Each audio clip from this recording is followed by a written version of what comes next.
இன்றைக்கி நம்ம வந்து கடலை மாவு லட்டு, நார்த்தில் வந்து பேசன்கா லட்டுன்னுவாங்க. இது அடிக்கடி செய்யலாம், ரொம்ப ஈஸியாக இருக்கும். அந்தமாதிரி டேஸ்ட் ரொம்ப நல்லாயிருக்கும், ரொம்ப நாளும் இருக்கும். வாங்க பார்க்கலாம் எப்படி பண்ணலான்ட்டு. 1 டேபிள் ஸ்பூன் வந்து மெலான் சீட், 1 டேபிள் ஸ்பூன் பூசணி விதை, 1 டேபிள் ஸ்பூன் கேஷ்யூ நட் இதெல்லாம் க்ரஷ் பண்ணி நல்லா ஒரு ப்ளெயின் கடாயில் சூட் பண்ணி வறுத்து எடுத்துக்கோங்க.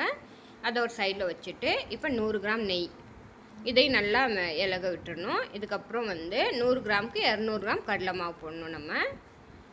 இப்போ அந்த கிளாஸில் மெஷர் பண்ணிங்களா கடலை மாவுனா இப்போ ஒரு 4 கிளாஸ் வரும். ஒரு கிளாஸ் நெய்க்கு 4 கிளாஸ் கடலை மாவு வரும். இதையும் இதில் போட்டு நல்லா வறுத்து எடுத்துக்கலாம். இது ஒரு 10 நிமிஷம் கிட்ட நம்ம வறுக்கணும். நெய் வந்து பாருங்கள் உருகி இப்போ வந்து திக்காக இருக்கு இல்லையா, இது கொஞ்சம் நேரத்தில் உங்களுக்கு பார்த்தா அப்படியே ஒரு குழம்பு மாதிரி வந்துடும். இப்போ குழம்பு மாதிரி வர ஸ்டேஜ் வந்துடும் இல்லையா, அந்த டைமில் நீங்கள் இப்போ நட்ஸ் எல்லாம் இதில் ஆட் பண்ணி பாருங்கள். இந்த மாதிரி வந்ததுக்கப்புறம் நீங்கள் இப்போ ஸ்டவ் ஆஃப் பண்ணிவிட்டு நட்ஸ் இதில் ஆட் பண்ணி இதை நம்ம நல்லா ஆற விட்டுடணும்.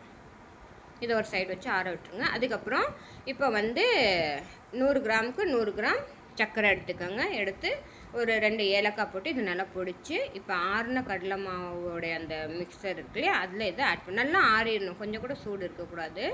சூடு இருந்தால் இந்த சர்க்கரை இலைக்கு வந்து லட்டு சரியாக பிடிக்க வராது, உருண்டை வராது, ஒரு மாதிரி நலிகிட்டு இருக்கும்.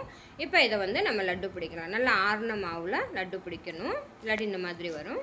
இதை நல்லா ஆற விட்டுட்டு இப்போ லட்டு இந்த பாருங்கள் ஒரு உருண்டையாக குண்டு லட்டு வந்து. இப்போ இதில் வந்து நீங்கள் ட்ரை ரோஸ் இதெல்லாம் போட்டு நல்லா டெக்கரேட் பண்ணி இதை நீங்கள் யாருக்காச்சும் கிஃப்ட் கூட பண்ணலாம், ரொம்ப நல்லாயிருக்கும்.